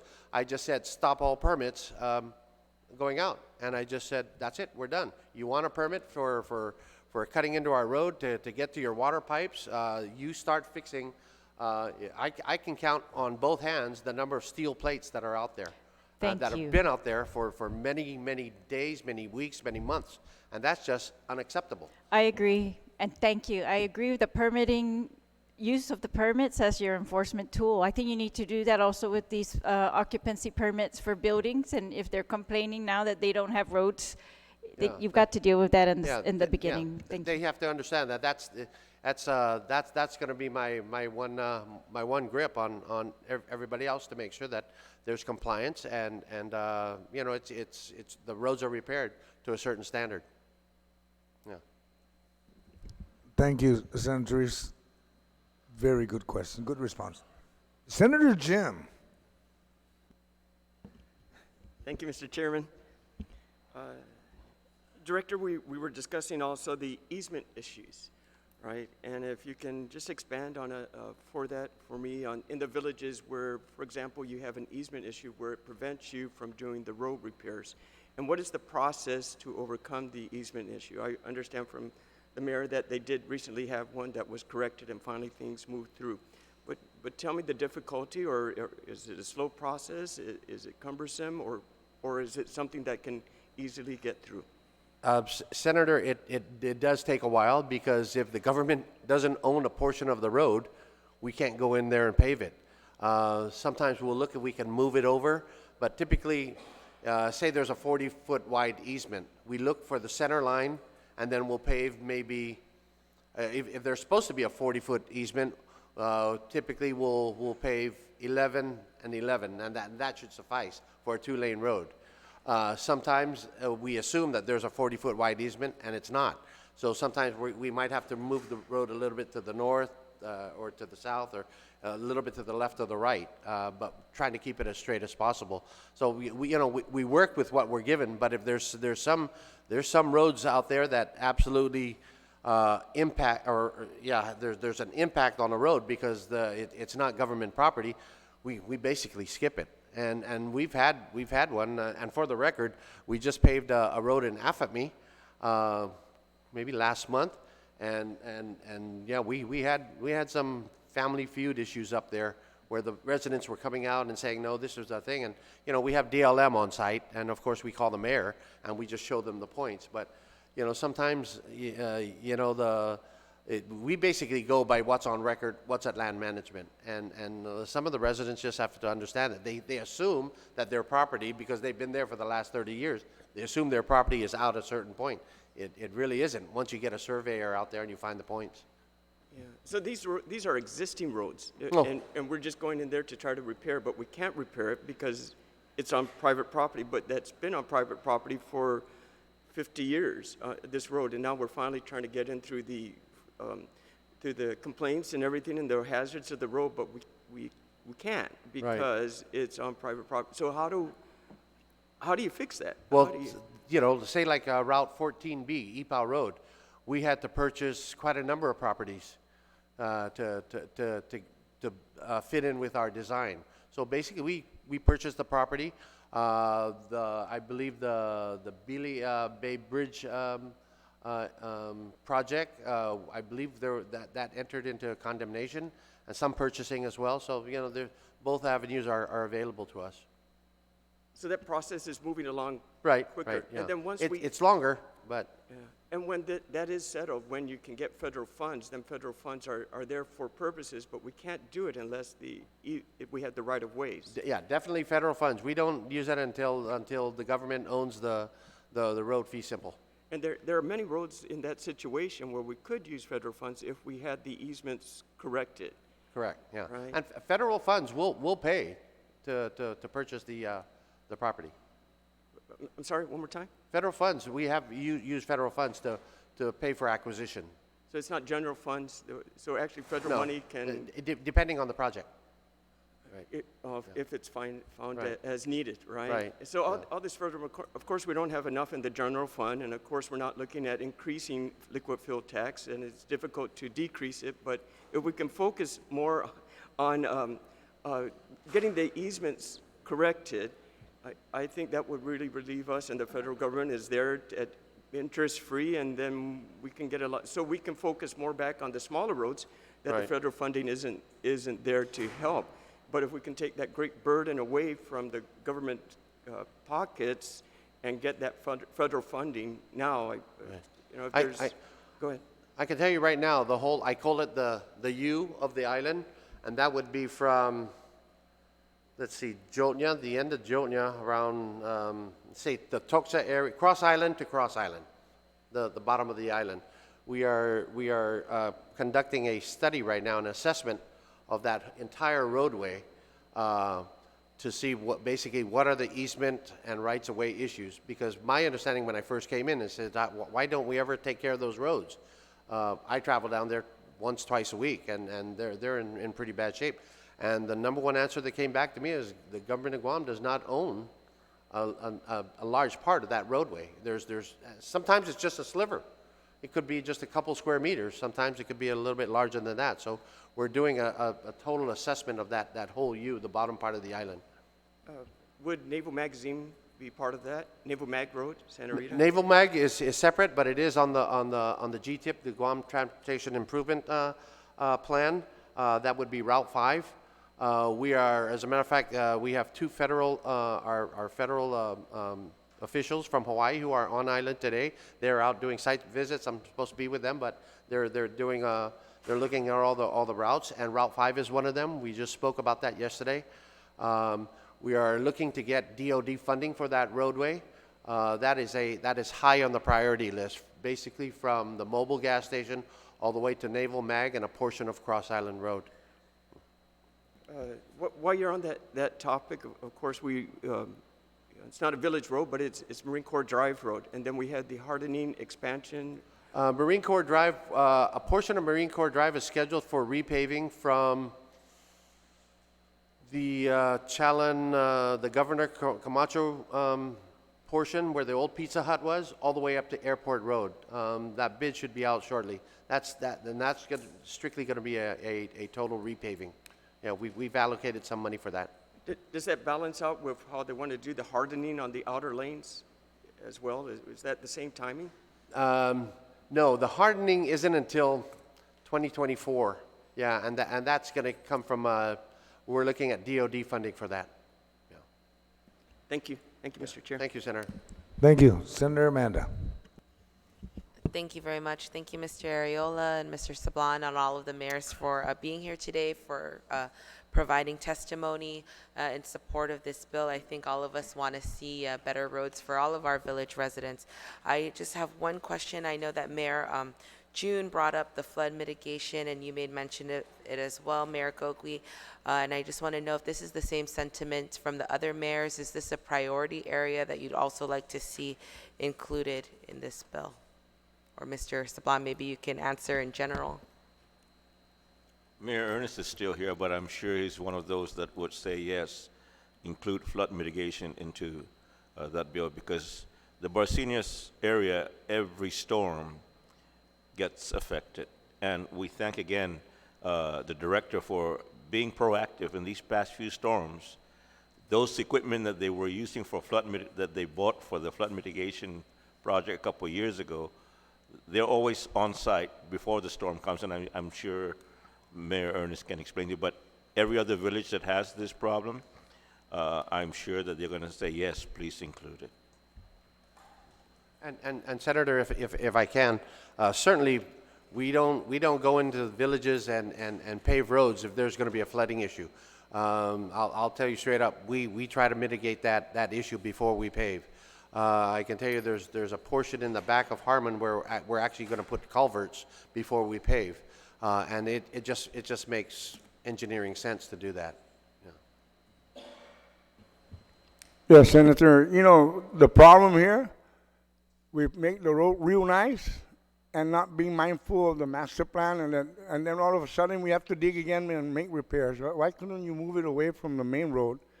And because we make it so nice, and then you dig it up because you have to do all of these repairs. And you're just throwing money away by unnecessarily doing that, making it real nice, and then all of a sudden you dig across. But like I said, all this is created by the government because, like Mr. Arreola said, they should hold a permit because they need an encroachment permit regardless of the contractor has to do whatever, whether they're going to lay down their pipes and their lines. They need an encroachment permit, and at the same time, they got to ensure that after they leave the area, that it is properly compacted, because I think that's the situation where they compacted very poorly. After a while, it collapses and it creates the rot on the road. So I think it's not the most appropriate time to do paving when it's wet and it's raining, because it's going to wash off. And any material you put there in areas in my village, the flood there is so strong. Whatever you put there, if you put a truck there, come there next time, it's not there because the flood is strong enough, given the velocity and force that it comes down with from the mountains. So depending on which area, they should engage the mayor, because the mayor knows in the village, what the problems are. But if the flooding is going to be included in any equation, I think one of my main concerns is I think I have the worst flood with my friends from Yamada and Santa Rita. Our waters come from the mountains, not just flatlands, not just water merely rising because of the volume of water from the rainfall. Mine comes from the mountains. And if if all the land was saturated by prior rains, prior to the heavy rainfall, I've only said that only two things that's guaranteed, life and death and taxes. Now the problematic Barcinas area is a guarantee in my life. It's going to flood, guaranteed.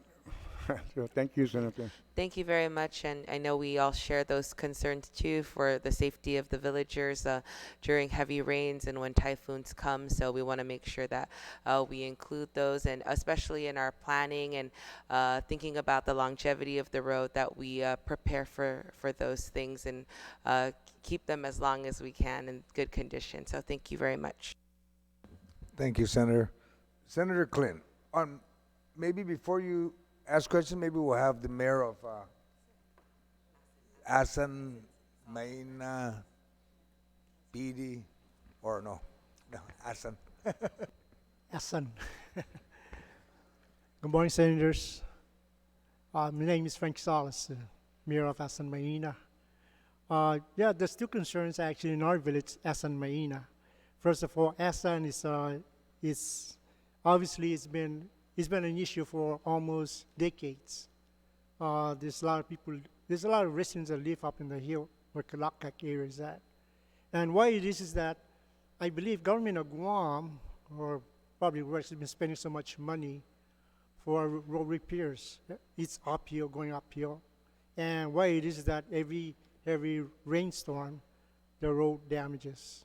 And we're talking about money coming out from government's pocket, meaning the operators, the gravel itself, and the machine that you use.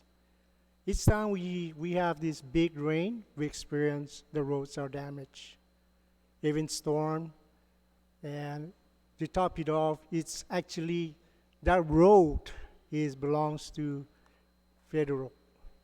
Actually, it's the Department of Interior. It's a park, what they call a national park. And why it is that I'm trying to negotiate with the superintendent of the national park, but they were giving me runarounds, trying to find out some ways, how can we repair this road? Talking about asphalt, not gravel. We put up a gravel road, or we call that corals, it doesn't work. And each time when the road is repaired, road damages, I always call it up DPW to have it repaired. And why it is that, like I said, I don't know how we're going to go through this channel to have that road repair, because it belongs to Department of Interior. And I hope, we find some solution to fix that road, make it permanent, so we don't have to worry about having the road fixed.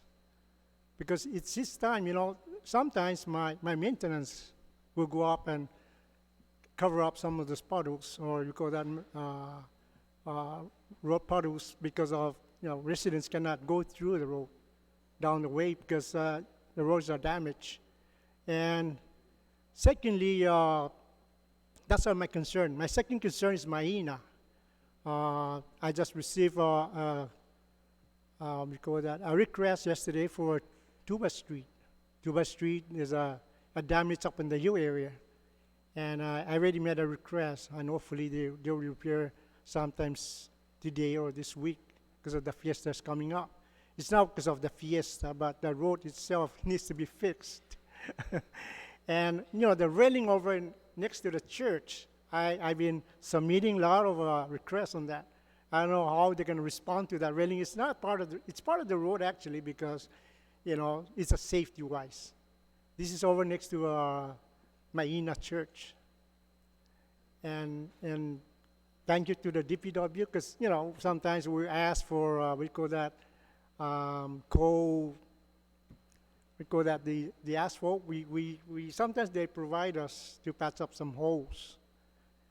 Yeah. So that's what my concern actually. The Kalakek and the Maina. And I believe up in Nimichu, it's pretty good. And if any other concerns, maybe I can bring it up maybe next time. All right. Thank you, Mayor. Senator Clint. Thank you, Thank you, Mr. Chairman. First of all, I'd like to, of course, echo the same concerns that the mayors have all said about flooding issues. I know very well the flooding issues down in the village of Malesu, as the Malesu mayor has said, floods a lot in the Barcinas area, and of course near my grandmother-in-law's house area as well. And it's an annual event. Every time the rains come, it floods. So we definitely need to continue to find ways to appropriate more money towards flood mitigation. And I do want to note for the record that we did add in some language in the budget bill for some funding that we appropriated for village streets that we included flood mitigation in that too. So I guess anything we can do to appropriate more money for flood mitigation and village street repairs. But with that, the mayor of Inalan was unable to attend today, but she did submit testimony, and she asked that we read this testimony into the public record. So I'm going to go ahead and read Mayor Doris Flores Lujan, Mayor of the Municipality of Inalahan. On behalf of the people of Inalahan, thank you for the opportunity to provide testimony in support of Bill number 238-35. As most of you know, Route 4 serves as a major thoroughfare for individuals and businesses residing in the southern portion of Guam.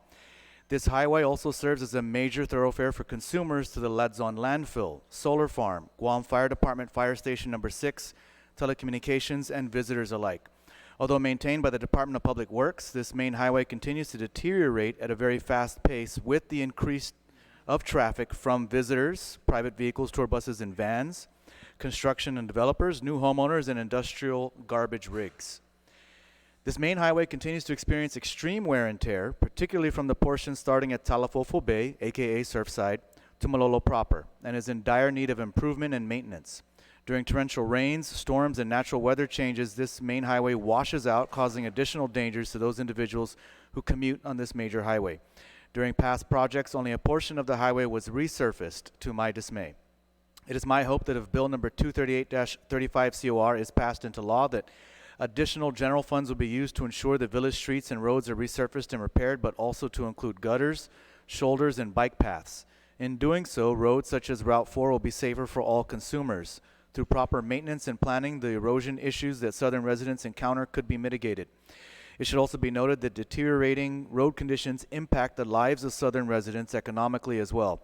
This includes operational costs to maintain a vehicle's tires, suspension, amongst other costs.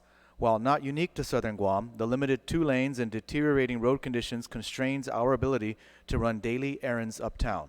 Most recently, my office was contacted and informed that there will be runners and bicyclists in my area, and to kindly inform village residents of their presence and to kindly observe posted speed limits. Fortunately, this biking course was in the wee hours of the morning and did not disrupt daily traffic.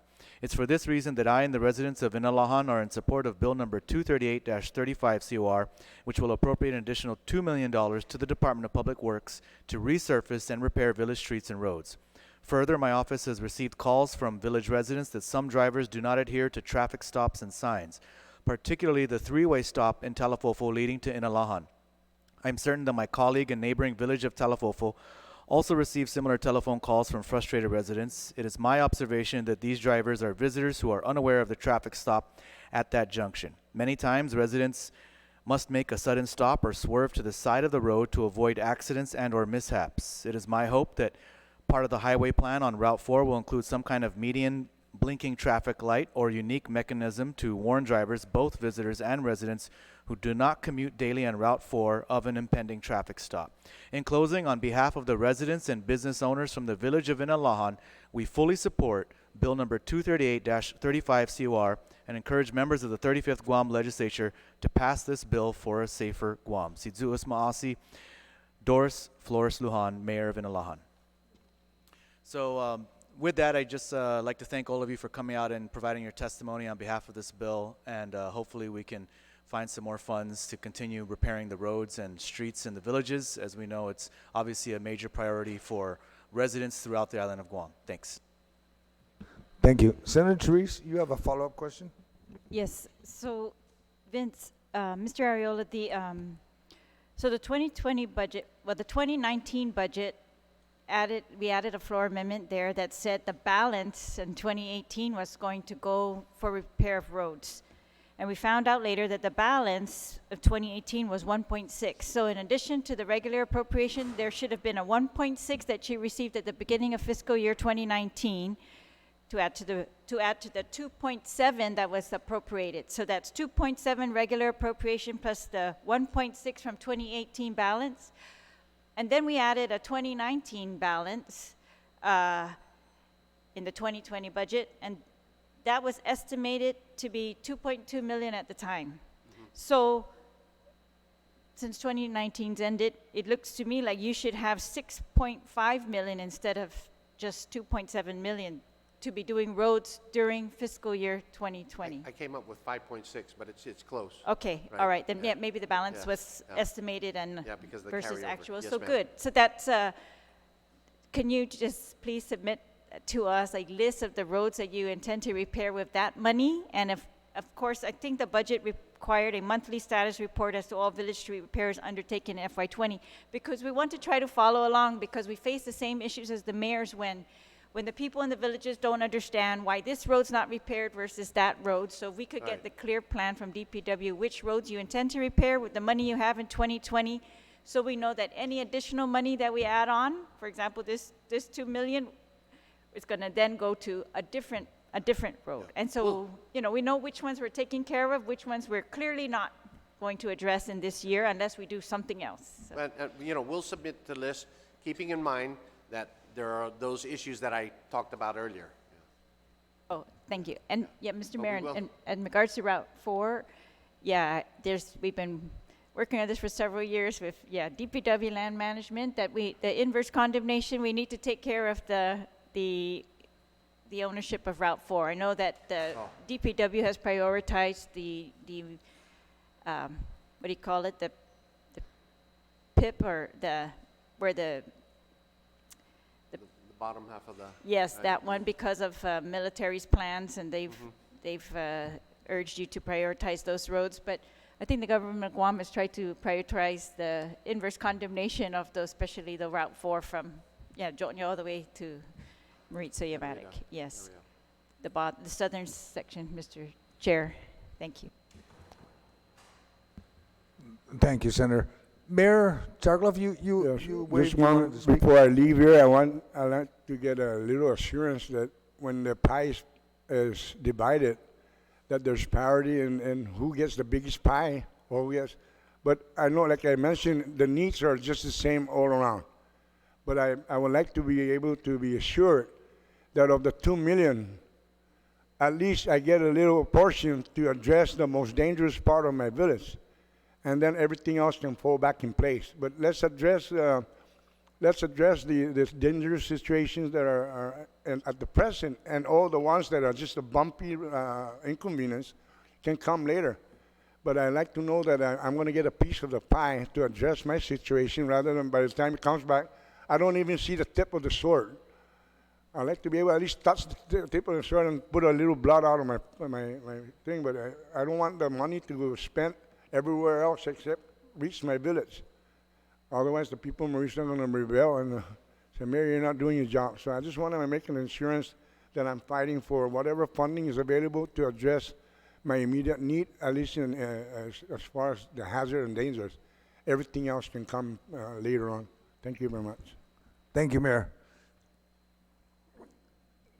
Mr. Ariola, Vince, got a simple question. We have a lot of projects on a lot of the roads, other than the metal plates that are there. But you know, you've been in the mainland, I've been in the mainland. Many of us have been to the mainland. Why do the projects only start 8 to 5 and not run overnight and through the weekends? There are roads that they actually become a traffic hazard. Why is the projects only for a certain amount of time during the day? I mean, the whole weekend goes by and even the one in the garden just sits. I'm just curious as how these I understand, contracts Senator, yeah. get through. We've considered that, and not just during my tenure, but even previous administrations. A lot of it is cost. Working at night is more hazardous. You pay night differential. There's other safety factors. Working at night, cost goes up. Weekends, it would basically be the same thing. It's a cost factor and safety factor, and that's really it. And right now, the fact that there's a huge military buildup going on, and I believe I've mentioned this before this body, that it is really difficult to find a contractor out there for road paving and road projects. Our projects out there are 5 million, 14 million, 15 million. You've got projects in base of 50 million, 75 million, and contractors are busy here on Guam, but a lot of it is inside the base. And I don't need to tell you that that's the same thing with the home market. So a lot of it is really cost-based. But right. Have we considered it? Absolutely. I believe that road paving I just talked about for Marine Drive might include night paving, simply because that is a major thoroughfare. And so, we're going to have, the timing is real important. We can't let that draw on for, say for a year. We're going to have to condense it as much as possible because, that's a 7-lane thoroughfare right in the heart of Tamuning. So definitely night construction is being considered there. All right. Do public or private utility companies pay a deposit or a holding fee for digging up or trenching? In other words, when they go ask for a permit, right, they dig it up, like you mentioned, like waterworks. Everybody on Guam pays waterworks, and everybody complains about the fee. Right. But at the end of the day, when they dig up the roads and they mess it up and they don't get it repaired right, the same people that pay for everything are the ones that are. All the construction companies here, they're all bonded, right? Right. Yeah. The problem there is do we accept the work, and when we accept the work, is it qualified work? So that's what we're trying to get to the bottom of. We need to make sure that our inspectors out there watching how they repair it, and I believe as the mayor of Molesto just mentioned, sometimes it's just a simple compact and then a simple overlay of hot mix. That just doesn't work. You have to compact it more, similar to how they did Route 8. That was a federally funded project where they did full cutouts.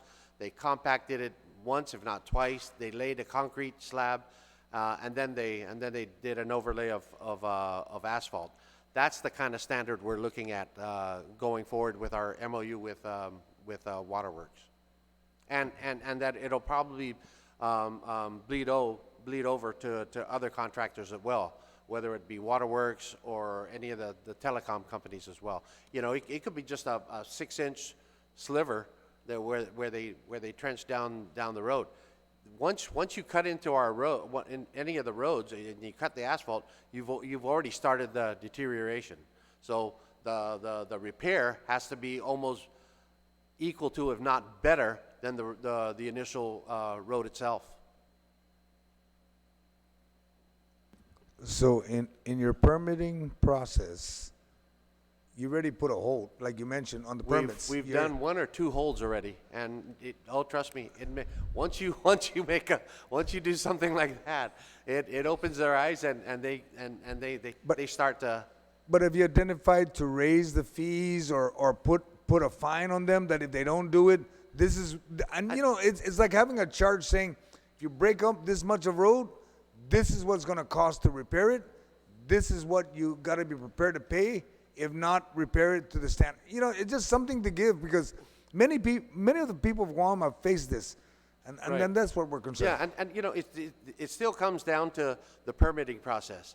It starts at the beginning, whether we actually give you a permit to do construction, or at the end, whether we sign off on the contract. Because either way, someone's not going to get paid unless we sign off on it. So there's something for us to hold the contractors on. Now, on that same token, there's been a lot of development going on Guam. And where I live, this one contractor will build one home to avoid the multiple homes he's building. He'll wait a couple of months, then he'll get another permit and build another home. It's the same contractor on the same property that he bought. And I'm concerned is that it impacts on the road because the traffic starts. It impacts on all the infrastructure. How does Public Work counter this? You know, we are looking at that, Senator. We still haven't, it might require legislation, but the deal is contractors, and you're right, they go out there and they build 3 homes. And then once they're done, they'll build another 3 homes because the law, I believe the law says, 6 homes and above is basically a subdivision, and so you have to put in flood mitigation and ponding basins, blah, blah, blah. So that's how they get around it. And in the end, like I can tell you right now, right behind my house in Barragata, major flooding, because that's what they've done. They build 2 homes at a time, 2 homes at a time, 2 homes at a time. Before you know it, there's 8 homes, and all their water comes out into the road, as opposed to containing it within that.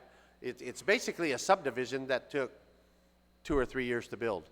It's spot building, if you will. So what would your possible recommendation be? Because you won't know until 3 or 4 months later down the line. And I'm just concerned that if it's the same builder, if he builds more than so many in that general area, he should be already tagged on it. Yeah, there's obviously a loophole in the law that they're taking advantage of.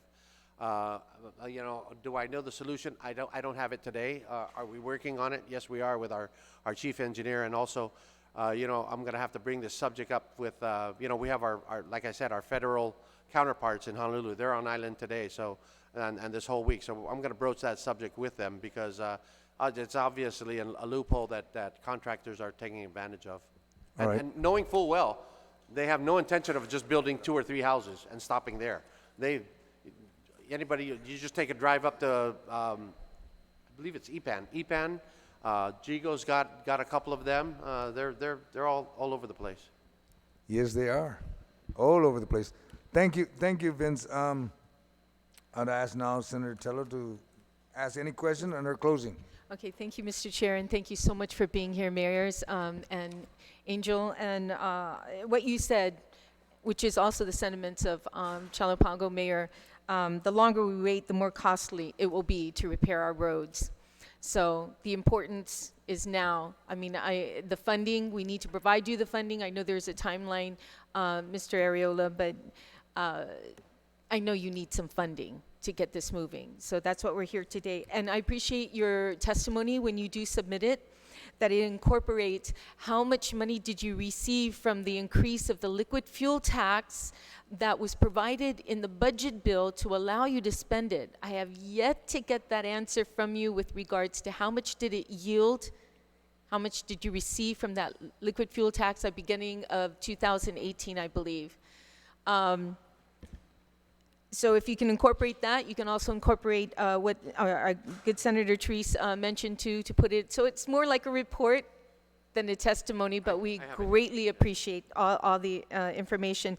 Mayor Ernest, I appreciate you being here, and for especially regarding the flood mitigation, along with Mayor June Bloss from Barragata, calling me directly, ensuring that flood is incorporated into this funding and spending. So I greatly appreciate that. And of course, Mayor of Chalampago, you're doing a great job in that village. You know, keep it up, and I know your constituents are seeing you do that. So in closing, Mr. Chair, to those who provided verbal and written testimony on Bill 238, I'd like to thank my co-sponsor, Senator Clint Rigel, who's the very first co-sponsor of this. When I went to him, he was very very supportive on incorporating this, along with Senator Moylan and Senator Luis Muñoz. And Mr. Chair, for the record, I also would like to incorporate as a co-sponsor Senator Therese Chalahi, who's been an advocate on the road issues that we have here on Guam. So I also like to make mention the inclusion of Police Chief Steve Nkenko, who provided data indicating 17 accidents for the period of 2018-19 were connected to unsafe road conditions, specifically for potholes and bumps in our streets, also showing support for this measure as well. With this, Mr. Chair, I'd like to share a photo of a few roads of the village that need repair. Like you said, Mayor from Ordat Chalampagwa, Jesse Gogui, about Facebook, how it blows up. And this is one that someone sent on the Facebook. It says, Hafaday, welcome to Cross Island Road, Pothole Road. Drive with a spare tire. Someone took the time to post this on one of the signs on Crossroad Island. Here's another one from Manilao. And these are pictures that people are sending in. Another one from Manilao. Santa Rita. Another one from Santa Rita. People are blowing up social media. This is one of the biggest concerns that they have than any other kind of social media that's out there. So, Mr. Chair, I want to read one of the comments from that, from Mr. Tomas Diego, who I called to let him know that I'm going to be reading his comment that he made. And he says on Facebook page that advertised this public hearing that we put out. It said, may I ask, why is a bill required to fix the obvious? How long have you lived on Guam? ... How long have you been a senator? Question mark. Are all the legislators obvious? Isn't obvious that our pothole roads, that it really requires a bill? Or have all the legislature been asleep and are just waking up to the fact, wait a minute, did one of you guys get a flat tire and saw the need to take action? Do you believe we like our pothole roads? That was his comment on Facebook. Frustrated. Mr. Chair, to answer Mr. Diego's questions, I say yes, Mr. Diego. We do need a bill to provide funding needed to repair these roads. And no, Mr. Diego, it didn't take a flat tire to know how bad our roads are. I've been pushing for funding since the beginning, and I will continue to push for the funding for our roads. And to those who are listening, I need your help too. By providing your testimony in support of Bill 238 and all the other bills that address the needs to improve our roads, to keep them safe. In closing, Mr. Chair, I reiterate that I stated when I introduced the road repair funding bill last November, unsafe roads, potholes, and uneven, unpaved surfaces continue to make life hard for families across our island. There isn't a week that goes by without me having a conversation or receiving phone calls or emails or messages on social media from constituents so frustrated with the dangerous roads condition. Going forward, I encourage our families to urge your senators to prioritize the use of excess road revenues for road repairs, spending limited taxpayer money on public safety should definitely be more important than some of the other stuff we've addressed in this legislature. Si Jus Masi, Mr. Chair. Thank you, Senator Tello. There being no one else to testify on this bill, the committee will conclude this public hearing for Bill 238-35 COR. The committee will continue to receive testimony for the next few days. Please address your written testimony to the Committee on General Government Operation, Appropriation, and Housing, and submit it via email to Senator Joe S. San Agustin at gmail.com. Si Jus Masi for your attendance today, gentlemen, ladies, and participating in today's hearing. And for those at home, thank you for watching. This public hearing for Bill 238-35 is now adjourned. It is 10:17. Thank you. Have a nice day.